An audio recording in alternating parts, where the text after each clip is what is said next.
자, 오늘 말씀의 제목은 여호와께서 과연 여기 계시거늘입니다. 여호와께서 과연 여기 계시거늘. 창세기 28장 1절에서 22절까지. 다 찾았습니까?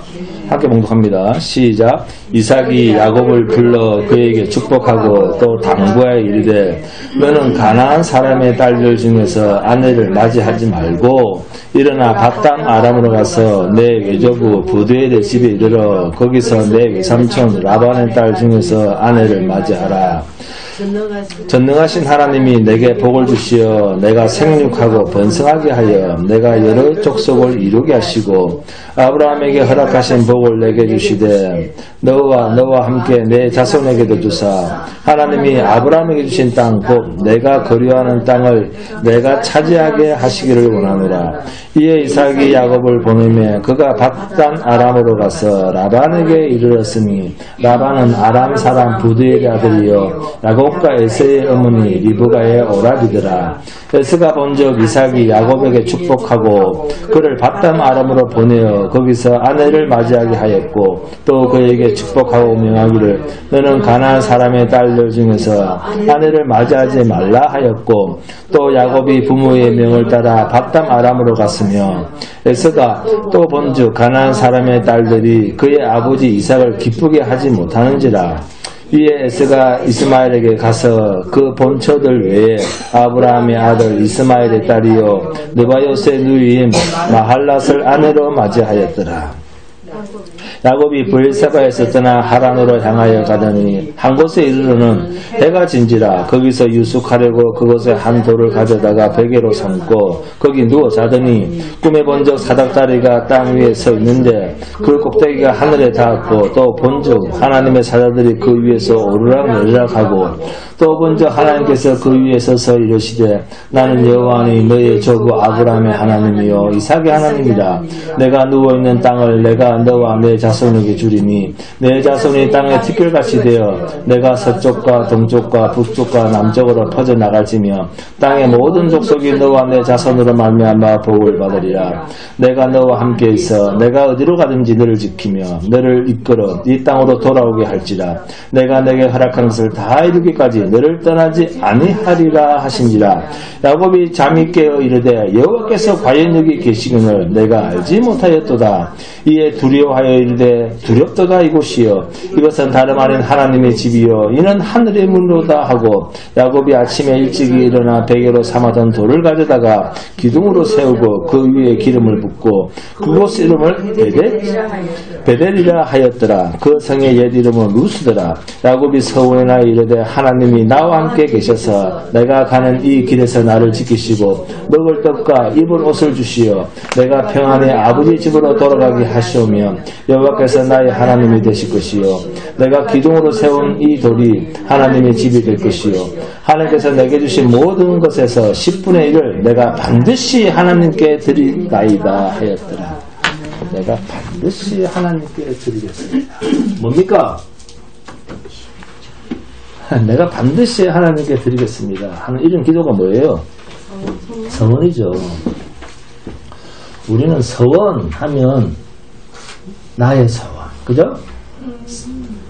성도의 간절한 서원이나 어떤 긴박한 일에 대해서 절실히 그 문제에 대한 해결을 할 필요가 있을 때 하나님 앞에 사생결단으로 매달리는 방편이 뭡니까? 서원으로 생각을 합니다. 그래서 보통 서원 그러면 그 대상이 내가 믿는 하나님이든 아니면 내가 알지도 못하는 생소한 대상이든 상관없이 나의 긴박한 상황을 해결해 줄 수 있는 그러한 대상이라고 하면 어쨌든 빌어보고 매달렸어. 그거 하잖아요. 네? 연초에 되면 그 해 뜰 때 막 보고 소원 빌잖아요. 네? 어쨌든 해결해 보려고 하는 마음이 우리 인간이 가지고 있는 서원에 대한 마음입니다. 그래서 하나님 이러이러한 일을 잘 해결해 주시면 하나님께 제가 이렇게 하겠습니다. 근데 소원이 더 간절하면 더 간절하게는 하나님 이번 한 건 이거 잘 해결해 주시면 그 모든 수익에 대해서 딱 절반, 하나님 50%, 나 50%, 저 50% 반드시 나누겠습니다. 야곱처럼 그럽니다. 네. 그런 서원 해보신 분. 네. 이런 서원을 하는 고백이 교회를 안 다니는 세상 사람들한테는 없을까요? 있죠, 당연히. 세상 사람들은 우리들보다 훨씬 더 현실적이고 실질적이고 구체적입니다. 세상 사람들은 어떻게 합니까? 부장님 또는 사장님, 자기 상사에게 비밀리에 몰래 만나서 뇌물을 사용할 정도로 적극적입니다. 네? 인간의 약점, 다급함, 절박함 또는 인간의 욕심을 역으로 이용해서 자기의 욕심을 채우려고 하는 적자생존이죠. 약한 자를 철저하게 물어서 강자의 입에 갖다 넣겠다는 생각, 마음가짐, 이러한 맥락에서의 서원이라고 하면 이것은 성경이 말하는 서원과는 너무나 거리가 먼 것입니다. 꼭 성공해야 됩니다. 이루어 주신다면 내가 반드시 이렇게 하겠습니다. 이런 조건부적인 서원, 이거 항상 있죠. 조건 많이 겁니다. 하나님 앞에 다 하나님 것인데 자기가 조건을 걸어요. 성경과는 맞다 안 맞다? 절대 맞지 않습니다. 응? 성경에서 말하는 서원은 이런 조건부적인 서원이 아니에요. 자, 우리가 생각하기에는 나이가 77세에 혼자서 먼 길을 떠나는 야곱으로서는 죽음의 직면에서 위험에 빠질 것 같아 보이니까 두려워서 이러한 서원을 하나님께 해서 죽음을 모면하고 위기를 모면해보자, 이런 수준의 야곱의 서원이라고 생각하면 안 됩니다. 왜냐하면 이미 그 자리에서 하나님께서는 본문 자 13절에서 15절 잘 뜻을 깨달으면서 함께 봉독합니다. 시작. 또 본즉 여호와께서 그 위에 서서 이르시되 나는 여호와니 너의 조부 아브라함의 하나님이요 이삭의 하나님이라. 내가 누워있는 땅을 내가 너와 내 자손에게 주리니 내 자손이 땅에 티끌같이 되어 내가 서쪽과 동쪽과 북쪽과 남쪽으로 퍼져나갈지며 땅의 모든 족속이 너와 내 자손으로 말미암아 복을 받으리라. 내가 너와 함께 있어 내가 어디로 가든지 너를 지키며 너를 이끌어 이 땅으로 돌아오게 할지라. 내가 내게 허락한 것을 다 이루기까지 너를 떠나지 아니하리라 하신지라. 아멘. 자, 이렇게 하나님이 말씀하셨으면 야곱이 먼 길을 떠나든 가까운 길을 떠나든 야곱이 죽을 것 같습니까? 아니면 살았어도 후손이 창대할 것 같습니까? 전자입니까 후자입니까? 후자죠. 게다가 본문 15절에 내가 너와 함께 있어 이렇게까지 했습니다. 하나님이 나와 함께 계신다. 이걸 다른 말로 뭐라 합니까? 임마누엘입니다. 이때 야곱이 잠에서 깨어나서 본문 16절입니다. 야곱이 잠에 깨어 이르되 여호와께서 과연 여기 계시면을 내가 알지 못하였도다. 하나님께서 나와 함께 하시는 것을 미처 몰랐다 그러면서 두려워하면서 본문 17절입니다. 이에 두려워하여 이르되 두렵도다 이곳이요 이것은 다름 아닌 하나님의 집이요 이는 하늘의 문이로다 하고 하면서 서원을 합니다. 자, 꿈에 하나님이 나타나셔서 계시하신 것입니다. 내가 너와 함께 하겠다. 반드시 이곳으로 돌아오게 하겠다. 너의 후손을 통하여 천하 만민이 복을 얻게 하겠다. 자, 안전하고도 완전한 담보입니다. 그죠? 네? 하나님이 하신 말씀이니까 완전한 퍼펙트한 담보입니다. 죽음의 위험에서 조금 더 두려워할 이유가 없는 약속을 하나님으로부터 보장을 받고 있습니다. 여기에 더욱더 확신을 심어주시는 말씀, 나는 아브라함의 하나님이다, 이삭의 하나님이다 까지 말씀하십니다. 이 말씀은 적어도 77년 전부터 야곱은 할아버지 아브라함과 자기 아버지 이삭과 함께 살았던 어린 시절이 있었다는 사실을 염두에 두고 있습니다. 그럴 때 하나님은 자기의 할아버지를 어떻게 보호하시며 인도하셨고 어떻게 자기 아버지를 자기가 77년 동안 살아가도록 아버지 이삭을 하나님께서 보호하시며 그러한 광야 같은 나그네 인생, 나그네와 같은 세월 속에서 우물 때문에 다툴 때도 어떻게 하나님께서 지키셔서 이곳 브엘세바까지 인도하시면서 자기의 조상들을 지켜오신 하나님이신가, 이것을 몸으로 체험하면서 살아온 77년 인생인 야곱에게 하나님이 나타나셔서 약속을 하고 계십니다.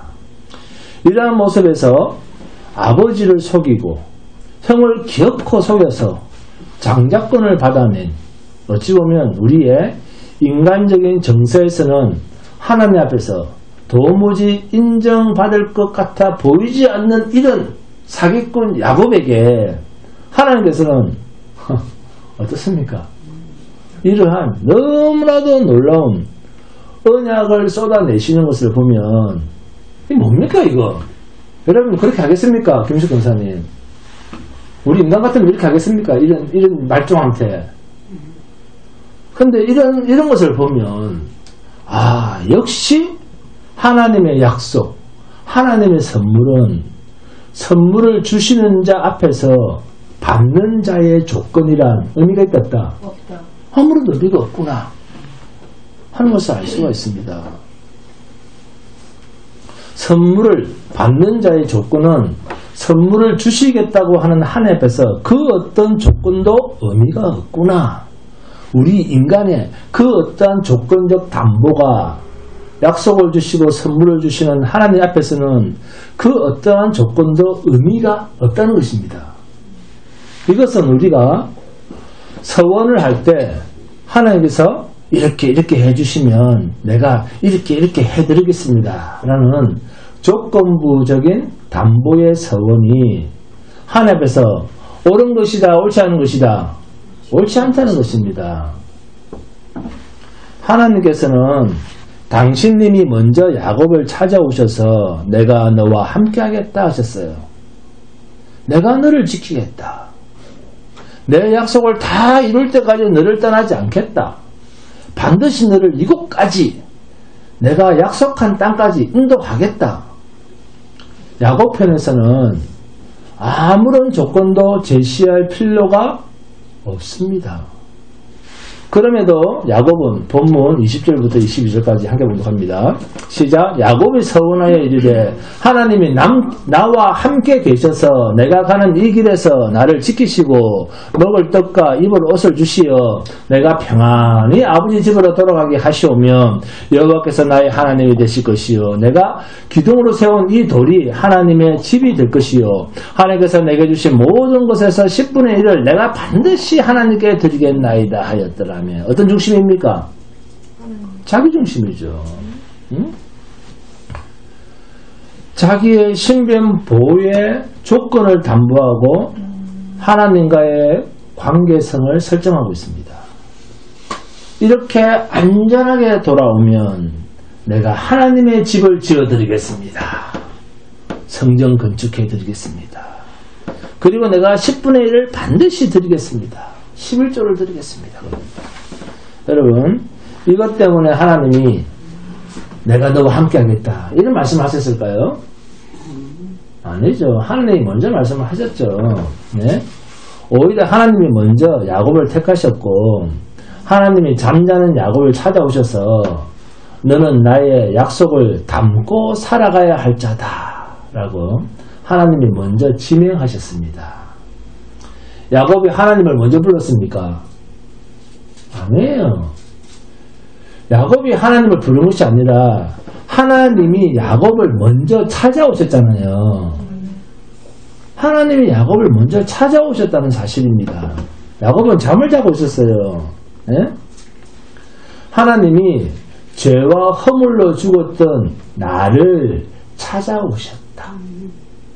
우리는 이것을 뭐라고 부릅니까? 복음이라고 합니다. 그러므로 야곱이 스스로 자기가 원하는 조건을 하나님이 이루어 주셨기 때문에 자기의 하나님이라 이렇게 부른 것이 아닙니다. 야곱이 생각하는 하나님이 나를 지켜주시면, 자, 이런 말은 하나님을 자기의 수호신으로 내세우겠다는 이야기입니다. 그런데 하나님께서 친히 야곱과 함께 하신다는 것은 수호신의 차원이 아닙니다. 하나님께서 야곱에게 담아두신 그 약속을 다 이루기까지 야곱을 떠나지 않겠다는 것입니다. 하나님께서 담아두신 그 약속을 하나님이 친히 일하셔서 완성하실 때까지 나는 너를 포기하지 않을 거야 라는 이야기입니다. 우리는 여기서 우상과 참 하나님을 구별할 수가 있습니다. 인간이 찾으면 어떤 하나님? 우상 하나님입니다. 그래서 민수기 15장 41절을 보시면 나는 여호와 너희 하나님이라. 나는 너희의 하나님이 되려고 너희를 애굽 땅에서 인도해 내었느니라. 나는 여호와 너희의 하나님이니라. 아멘. 이스라엘이 선택해서 이스라엘의 하나님이 되어준 하나님이 아닙니다. 하나님이 이스라엘을 선택해서 이스라엘 앞에 내가 너를 택하여 너는 나의 백성이 되고 나는 너의 하나님이 되겠다. 이렇게 관계 설정을 해 주신 것입니다. 하나님은 이스라엘을 애굽 땅에서 출애굽시킬 때 먼저 이스라엘을 하나님은 당신님의 백성으로 삼겠다라고 하는 약속을 이루시기 위하여 출애굽을 시키시는 것입니다. 이것은 아브라함에게 미리 하셨던 약속의 성취입니다. 아브라함을 하나님이 먼저 찾아오신 것입니다. 그러므로 인간편에서 그 어떤 경우라도 신을 찾는다면 그 신은 반드시 어떤 신? 우상신입니다. 인간이 찾는 신은 우상신입니다. 그래서 하나님께서 모세에게 십계명을 주시면서 자, 제1계명 뭡니까? 김혜식 원사님. 그렇죠. 너는 나 외에는 다른 신들을 내게 두지 말라. 자, 제2계명은 섬기지 말고 절하지 마. 아유, 학교 보내주니까. 진짜 너무하네 진짜. 네? 자, 우상을 만들지 말라 이렇게 말씀하시지 않고 무엇을 위하여? 너를 위하여. 우상을 만들지 말고 그럽니다. 누구를 위하여? 너를 위하여 우상을 만들지 말고. 그래서 나를 위해서 찾아가는 신, 나를 위해서 하나님 부르는 신, 나를 위하여 하나님 예수님 하고 만들어내는 신, 이게 전부 어떤 신요? 우상입니다. 만약 하나님이 나의 소원, 나의 형편을 도우시기 위하여 존재하는 하나님이라고 하면 그 사람은 어떤 하나님을 섬기고 있는다? 어떤 하나님을 섬기고 있는 거라고요? 우상 하나님을 찾고 있는 사람입니다. 여러분, 우리는 본문에서 나타나는 야곱의 서원 속에서 자신이 서원을 이루어내는 것이 아니라 하나님의 일하심으로 야곱의 서원이 이루어질 것임을 야곱의 입을 통하여 하나님이 나타내신 것입니다. 이것이 하나님의 자기 희생입니다. 야곱의 서원 속에 담겨있는 세 가지, 이 조건의 서원은 결국 하나님, 당신님이 이 땅에 오셔서 우리의 임마누엘이 되시고 하나님이 나의 하나님이 되시고 그리고 하나님이 친히 우리의 성전이 되시고 하나님이 친히 하나님의 거룩한 제물로 온전히 하나님께 드려진 죄 없는 온전한 11조 희생으로 하나님의 공의를 만족시키시고 우리가 하나님의 백성이 되고 자녀가 되고 하나님과 함께하는 은혜를 잊게 된 것입니다. 사실 우리는 날마다 서원합니다. 날마다 서원하고 근데 또 날마다 서원을 파괴시키고 자기가 기도한 거 자기가 뭔 기도했는지도 모르죠. 지금까지 날마다 서원을 파괴하는 어리석은 삶을 살아온 자들임이 분명합니다. 찬송하고 기도하던 마음과 돌아서는 마음, 돌아서서 우리가 하는 행동은 너무 달라요. 인정 안 하죠? 찬송하고 기도할 때의 마음과 그 자리에 돌아서서 우리가 일상으로 돌아갔을 때의 행동은 전혀 다릅니다. 이 다름을 우리 스스로가 오랜 세월 동안 오랫동안 자기 자신을 확인했잖아요. 이러한 자기의 서원을 불이행하는, 지키지 않는 이런 우리를 대신하여 우리 입에서 내뱉은 서원을 대신하여 지키신 분, 대신하신 분이 하나님 자신입니다. 예수 그리스도입니다. 우리의 모든 서원을 십자가에서 죽으시기까지 온전히 대신 이루어 주심으로 우리가 서원의 불이행자에서 이행자로 우리의 모든 서원이 다 우리가 다 지킨 것처럼 이행자로 하나님 앞에 서게 된 것입니다. 이게 야곱이 찾아오신 하나님 앞에서 조건부 서원을 한 것을 그리스도 예수 안에서 주님 당신이 다 이루시는 그 임마누엘 되시고 성전이 되시고 우리의 영원한 11조가 되시는 주님의 희생으로 하나님의 하나님 되신가 우리 안에서 하나님의 약속이 온전히 이루어지는 그분의 희생에 그 헌신에 온전한 서원의 열매가 예수 그리스도입니다. 이것이 야곱 속에 담겨있는 실체가 되시는 예수 그리스도를 숨겨놓은 야곱의 서원입니다. 그러므로 성도는 부질없는 서원의 불이행자로 내 소원과 내 소망과 내 욕심에 이끌려서 하나님 앞에서 그 조건을 담보로 하여 이룰 수 없는 어처구니 없는 서원으로 하나님 앞에서 서원의 불이행자로 서기보다는 하나님 앞에서 서원한 것을 온전히 다 이루어내신 아버지여 할 수만 있으면 이 잔을 내게서 피하게 하여 주옵소서. 그러나 내 뜻대로 하지 마시옵고 아버지의 뜻대로 하시옵소서라고 마지막 하나님의 뜻인 십자가를 앞에 두고 죄 없으신 몸으로 우리를 대신하여 서원의 희생의 제물로 나아가신 그 주님을 바라보면서 이 주님 한 분의 희생만으로도 하나님의 온전하신 뜻이 다 이루어진 것을 보고 믿고 이것을 누리는 참된 평강, 참된 안식, 자유, 참된 기쁨, 참된 영광으로 우리에게 주어진 하나님의 나라를 곧 실체로 드러나실 주님만을 바라보면서 예수만 찬송하고 예수만 자랑하면서 살아가야 됩니다. 여러분, 불신자와 결혼하는 것은 하나님의 뜻이 아니요 하나님의 말씀에도 위배된다. 우리는 이렇게 이야기를 합니다. 그리고 장로교 헌법에도 믿는 자끼리 결혼하도록 되어 있습니다.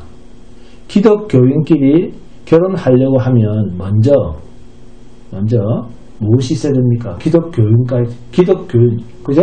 교회 다니는 사람, 예수 믿는 사람들끼리 결혼하려고 하면 먼저 어떤 분별력이 있어야 됩니까?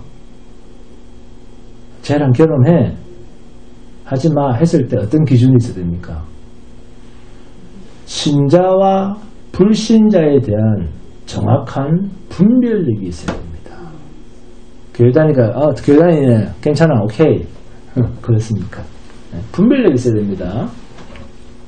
그런데 대부분의 신자들이 이 사람이 신자인지 불신자인지 하는 분별력이 있다 없다? 거의 없습니다. 거의 없습니다.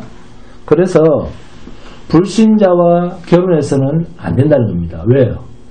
우리가 분별력이 없으니까. 네? 그런데 예배당 다니는 불신자들이 난무합니다. 여러분 아시잖아요. 교회는 다니는데 불신자들이 수두룩합니다. 네? 예배당 다니는 불신자들이 난무하는 오늘날 같은 이 말세지마를 보면 단지 교회당 다니는 사람을 보고 아, 저 사람은 신자구나. 아, 저 청년은 신자구나. 아, 저 아가씨는 신자구나.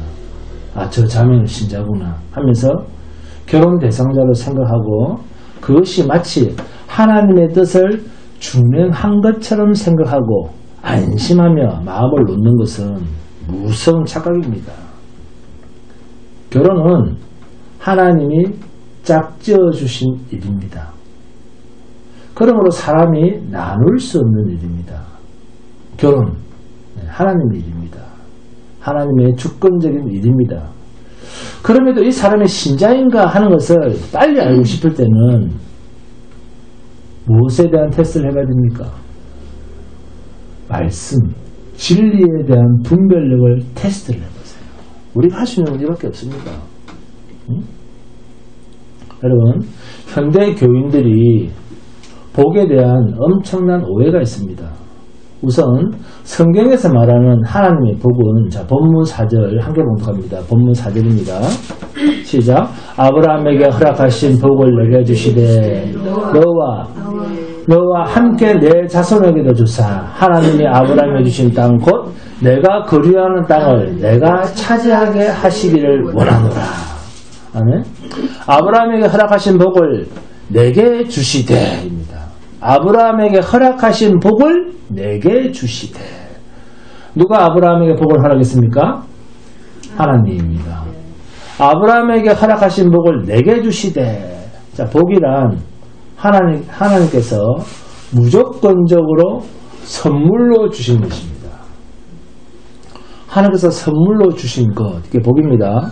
조건이 있다 없다? 조건이 없습니다. 조건이 없습니다. 복의 개념은 하나님께서 우리 인생에게 조건 없이 무조건적으로 선물로 주신 것입니다. 이것은 우리 자신에게서 그 어떤 조건을 만들어서도 안 된다는 것을 포함하는 이야기입니다.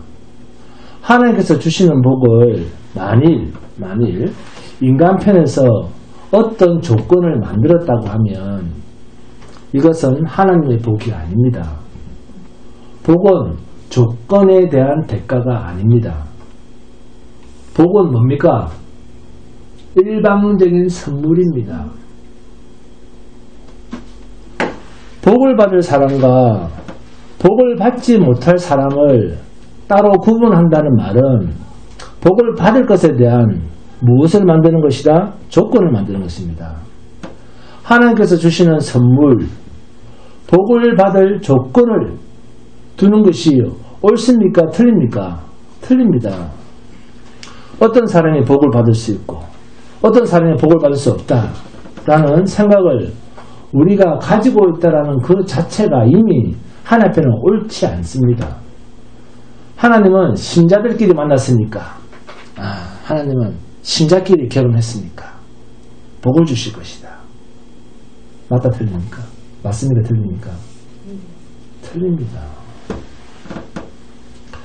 신자끼리 만났으니까 신자끼리 결혼을 했으니까 하나님께서는 그들의 인생을 아무런 그 굴곡 없이 막 웃음만 넘치도록 그렇게 축복해 주실 것이다 라는 이런 생각하시면 안 됩니다. 신자와의 만남을 두고 조건을 걸어놓고 복을 주실 것이다, 안 주실 것이다 라는 복의 조건을 걸어놓은 적이 성경에는 없습니다. 하나님은 우리에게 복을 주시고 벌을 주시는데 조건을 단 적이 없습니다. 하나님의 주권적인 역사, 일하심입니다. 심판도 마찬가지입니다. 저주도 마찬가지예요. 하나님께서 미워하시기로 작정하시면 무조건 미워합니다. 그 사람이 아무리 착한 예쁜 일을 하나님께서 해도 하나님 무조건 미워합니다. 그런데 반대로 하나님께서 사랑하시기로 작정하시면 무조건 사랑하십니다. 그게 야곱의 경우예요. 온갖 못된 짓을 혼자 다 하고 다니는데 하나님 한 번 사랑하시기로 하면 끝까지 그냥 야곱 편을 드는 거예요. 네? 그리고 그 사랑, 그 하나님의 사랑에는 끝이 없습니다. 이게 하나님의 속성입니다. 우리에게 어떤 조건을 묻지 않습니다. 하나님의 복은 하나님께서 하나님 기쁘신 뜻대로 택하신 자에 대한 그냥 주어지는 선물입니다. 결코 인간의 행위나 인간의 탁월한 방법에 의해서 얻어지는 것이 아닙니다. 성도는 그리스도, 그래서 예수 외에는 본받을 자가 없습니다. 여러분, 야곱은 이제 하란으로 갑니다. 자, 본문 10절에서 12절 함께 봉독합니다. 야곱이 브엘세바에 떠나 하란으로 향하여 가더니 한 곳에 이르러는 해가 진지라. 거기서 유숙하려고 그곳에 한 돌을 가져다가 베개로 삼고 거기 누워 자더니 꿈에 본적 사닥다리가 땅 위에 서 있는데 그 꼭대기가 하늘에 닿았고 또 본적 하나님의 사자들이 그 위에서 오르락내리락 하고. 하나님은 야곱에게 왜 사닥다리를 보여주셨을까요? 자, 요한 3서를 봅니다. 요한 3서 1장 2절입니다. 함께 봉독합니다. 요한 3서 1장 2절.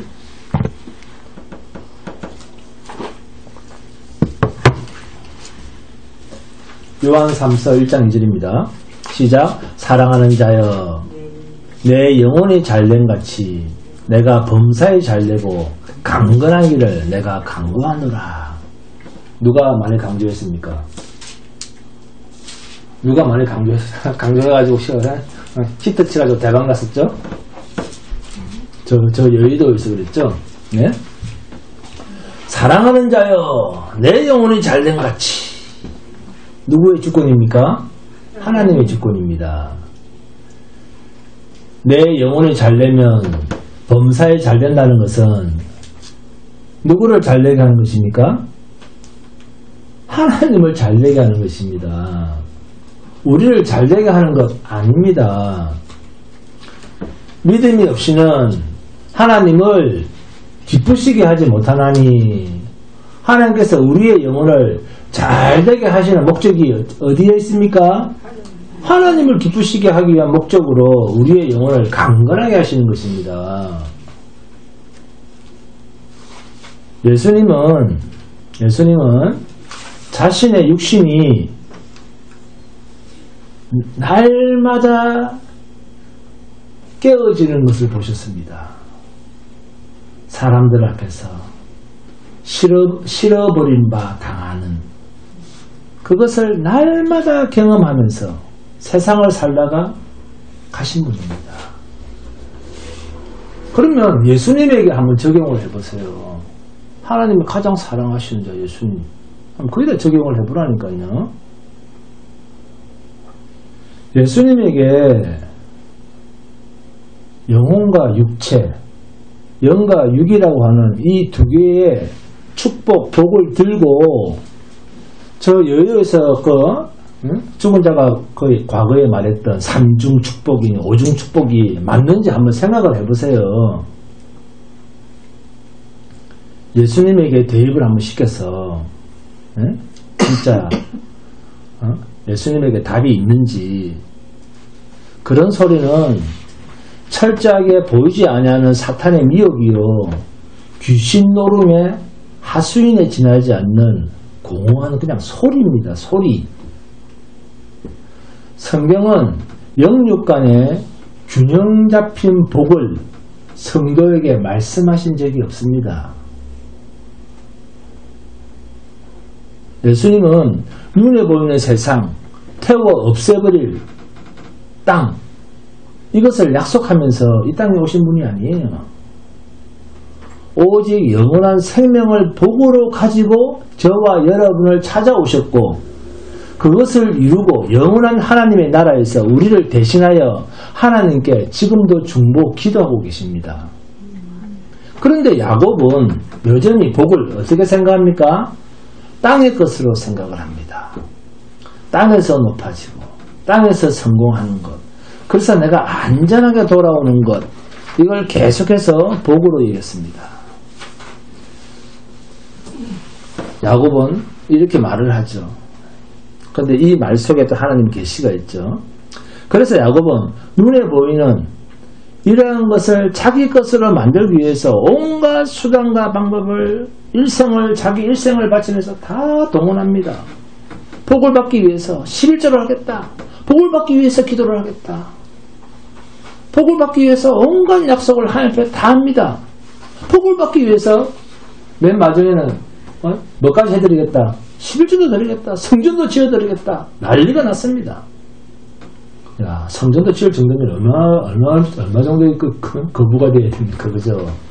욕심이 어마어마하죠? 네? 이러한 야곱에게 하나님은 꿈에 사닥다리를 보여주십니다. 본문 12절입니다. 꿈에 본적 사닥다리. 이 사닥다리가 땅 위에 서 있는데 그 꼭대기가 하늘에 닿았고 땅과 하늘을 연결하는 장면이 나옵니다. 분명히 땅과 하늘은 단절된 세계입니다. 그리고 생명은 하늘에 있다 했습니다. 하늘과 단절되어 있는 땅이라면 그 땅은 어떤 땅이다? 저주의 땅이죠. 저주의 대상입니다. 그래서 불태워 없애버린다 했습니다. 종말의 때는. 그런데 하나님께서 이러한 땅을 저주를 퍼부으실 땅이었기에 아담과 하와를 에덴 동산에서 쫓아내시고는 화염검으로 둘러치고 생명나무를 감추시고 그 땅은 영원한 생명을 얻을 수 없는 곳으로, 방법도 없고 통로도 없는 곳으로 구별을 하셨습니다. 그런데 야곱은 아직도 이것을 깨닫지 못합니다. 땅의 것을 더 받으면 복이라고 생각하는 수준이었습니다. 이러한 야곱에게 땅에서 출발한 사닥다리가 하늘 끝까지 닿아서 연결을 하고 하나님의 사자가 오르락내리락 하고 있다는 사실을 꿈으로 보여주시는 내용의 이 의미가 뭐겠습니까?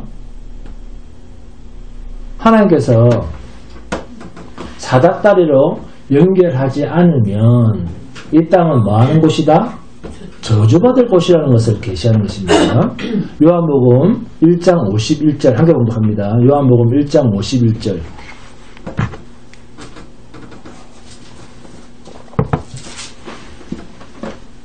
자, 요한복음 1장 50절부터 51절까지 있습니다. 시작. 예수께서 대답하여 이르시되 내가 너를 무화과 나무 아래에서 보았다 하므로 믿느냐? 이보다 더 큰 일을 보리라. 또 이르시되 진실로 너희에게 이르노니 하늘이 열리고 하나님의 사자들이 인자 위에 오르락내리락 하는 것을 보리라 하십니다. 아멘. 그리고 요한복음 3장 13절에서는 니고데모를 보고 이렇게 이야기합니다. 하늘에서 내려온 자, 곧 인자 외에는 하늘에 올라간 자가 없느니라. 아멘. 이 사닥다리는 누가 올라가는 다리입니까? 인자가 올라가는 사닥다리입니다. 무엇을 하고? 우리를 대신하여 저주의 죽음을 죽으시고 우리의 생명을 위해서 사닥다리를 오시고 그 길을 따라서 올라가셨습니다. 생명을 가지고 오시고 우리 앞서 그 길, 생명길로 내가 곧 길이요 진리요 생명이니 나로 말미암지 않고는 아버지께로 올 자가 없느니라. 이 광경을 야곱에게 보여주고 계십니다. 여러분, 진정 성도가 하나님 앞에서 받아야 할 복은 뭡니까? 반드시 하나님께 받아야 할 복, 뭐죠? 예수 그리스도입니다. 이것보다 더 큰 복이란 없습니다. 야곱에게 이것을 보여주는 것입니다. 땅의 저주를 하늘의 생명으로 바꿀 수 있는 자는 예수 그리스도 뿐이라는 것입니다. 이 사실을 사라사를 통해서 이루신 실체를 야곱에게 미리 보여주고 말씀하고 계십니다. 이 저주의 땅에서 살아남을 길은 오직 예수 그리스도 뿐이다. 이외에는 복이 없다. 다른 거 없다. 다른 건 복이 아니라는 거예요. 꿈에 이 사닥다리를 본 야곱은 이제 하나님의 말씀을 듣습니다. 본문 13절에서 15절 함께 봉독합니다. 시작. 또 본적 여호와께서 그 위에 서서 이르시되 나는 여호와니 너희 조부 아브라함의 하나님이여 이삭의 하나님이라. 내가 누워있는 땅을 내가 너와 내 자손에게 주리니 내 자손의 땅에 티끌같이 되어 내가 서쪽과 동쪽과 북쪽과 남쪽으로 퍼져나갈지며 땅의 모든 족속이 너와 내 자손을 말미암아 복을 받으리라. 내가 너와 함께해서 내가 어디로 가든지 너를 지키며 너를 이끌어 이 땅으로 돌아오게 할지라. 내가 내게 허락한 것을 다 이루기까지 너를 떠나지 아니하리라 하신지라. 어떻습니까? 어떻습니까? 내 소원을 이루어지는 말씀입니까? 너 소원을 이렇게 이루어질게 그런 말씀입니까? 네?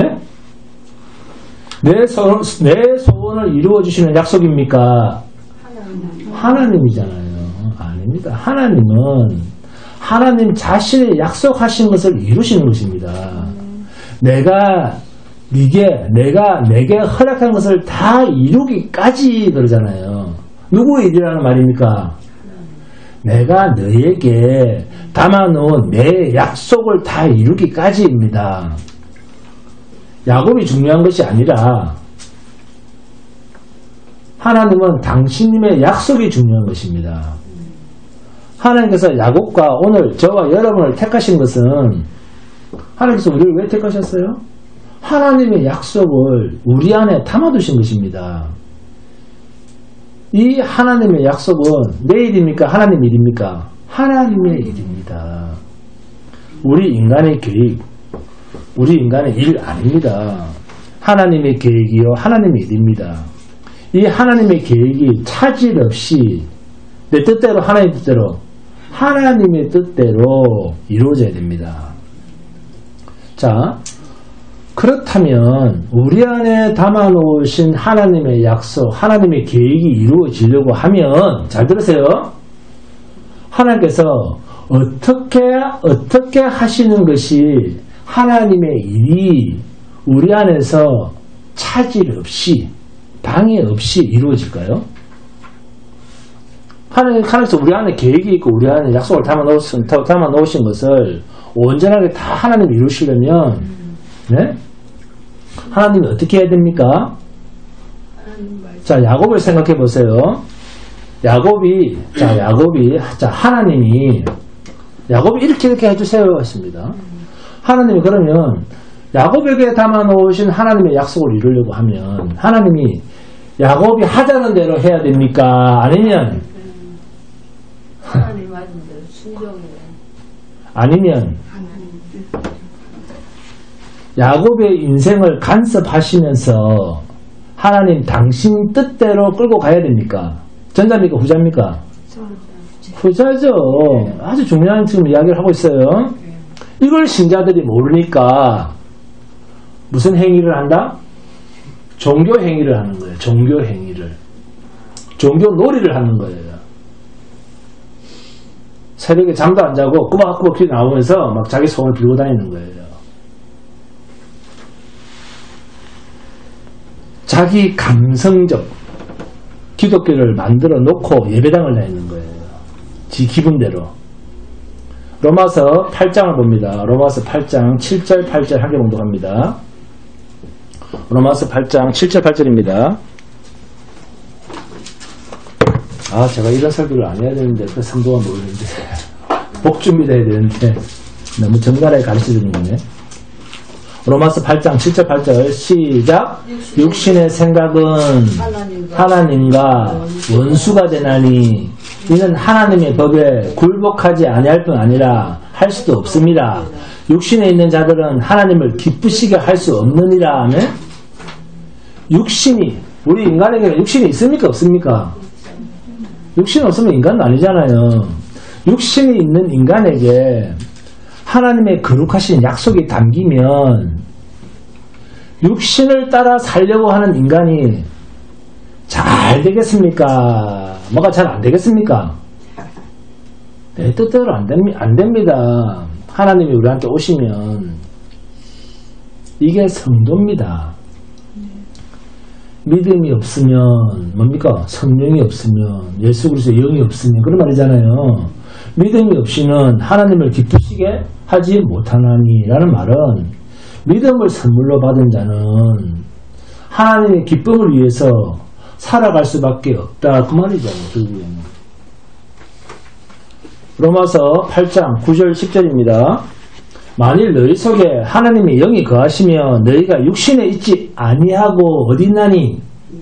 영이 있나니 누구든지 그리스도의 영이 없으면 그리스도의 사람이 아니라. 또 그리스도께서 너희 안에 계시며 몸은 죄로 말미암아 뭐한 것이니? 살았다 죽었다? 죽은 것이니 죽은 것이나 영은 의로 말미암아 살아있는 것이니라 하면 그러면 영을 따라 잘 되게 되어 있습니까? 육신을 따라 잘 되게 되어 있습니까? 영입니다. 육신은 죽인답니다. 그런데 우리는 영을 원합니까? 육신을 원합니까? 영을 따라 사는 존재는 하나님의 계획이 이루어지는 쪽으로 역사해질 수밖에 없다. 그러면서 육은 죽이신다. 아멘? 본문 16절입니다. 야곱이 잠에서 깨어 이르되 여호와께서 과연 여기 계시거늘 내가 알지 못하였도다.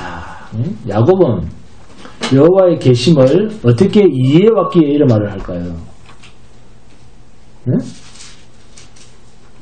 우리 모두가 이 야곱과 같은 수준의 하나님 인식을 가지고 있습니다. 하나님이 저와 여러분을 찾아오셨다는 데 대해서 너무 무지합니다. 그냥 교회를 그냥 다녀요. 교회 다녀왔습니다. 그래서 우리는 늘 하나님을 뭐 하려고 한다? 찾아가려고 합니다. 죄와 허물로 죽었던 인생은 하나님이 저와 여러분을 찾아오셨어도 여전히 우리는 죄를 짓는 자이기 때문에 하나님이 우리 속에 계시도 우리 육은 죄를 짓는다 안 짓는다? 늘 죄를 짓습니다. 죄를 짓기 때문에 우리가 찾아서 하나님을 만날 수 있다 없다? 하나님을 만날 수 없습니다. 하나님은 거룩하신 분이기 때문에 죄인이 만나면 죽는 것 외에는 답이 없습니다. 자기 소원 빌지도 못해요. 그냥 죽어버립니다. 그럼에도 우리는 하나님을 찾는다, 찾아간다 하는 것을 어떤 행위로? 종교 행위로 예배당 가서 예배드린다 이렇게 표현을 합니다. 하나님을 찾아간다 이 말 바꾸면 예배당 가서 기도한다, 예배드린다 이런 표현을 바꿀 수 있어요. 누구에게? 하나님께 예배드린다 그럽니다. 이런 종교 행위로 자기가 하나님을 찾아가는 것으로 소원을 이루려고 합니다. 예배가 뭡니까? 예배당 가서 말씀 듣고 찬송하고 기도하고 물질 드리는 것 이거 예배입니까? 이거 예배 아닙니다. 예배라는 말은 제사인데 제사란 반드시 세 가지 조건을 필요로 합니다. 제사의 세 가지 조건이 뭡니까? 제물, 또 감사, 회개. 자, 제사의 세 가지 조건은 성전과 성전, 제사장과 거룩한 제물이 있어야 됩니다. 제사장, 성전과 제물과 성전과 제사장과 거룩한 제물이 있어야 됩니다. 하나님이 계실 성전이 있어야 됩니다. 성전이 없으면 자 건물이 성전이다 하시면 손 한번 들어보세요. 십자가 걸어놨으니까 이 성전이다. 그렇습니까? 아니요. 우리는 그런데 저 여의도에서는 제1성전, 제2성전 그럽니다. 성전이 없으면 하나님이 계실 수 없고 하나님이 계시지 않으면 제사를 받으실 분이 없기 때문에 제사의 의미가 없습니다. 하나님은 반드시 제사장을 통해서 제사, 예배를 받습니다. 하나님은 반드시 제사장을 통해서 예배를 받습니다. 그리고 제물을 드립니다. 요한복음 4장에 이런 질문을 하잖아요. 우리가 어디서 예배를 드려야 됩니까? 예루살렘입니까? 우리가 어디서 예배를 드릴까요? 그때 예수님께서 뭐랍니까?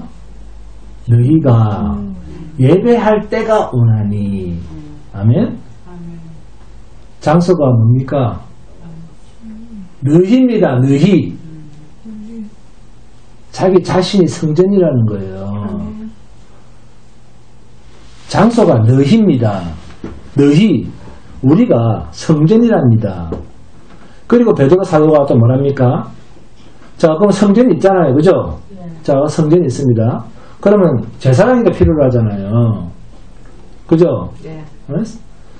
근데 베드로 사도는 뭐라고 합니까? 너희는 왕 같은 뭐니?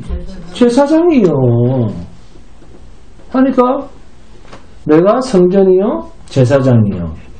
그리고 우리 안에 예수님께서 내 이름으로 보낼 성령, 우리 안에 누구의 영이 있습니까? 예수의 영이 있답니다. 이 예수님이 하나님이 받으실 온전한 제물입니다. 그러므로 우리는 그리스도의 영이 있으므로 온전한 자입니다.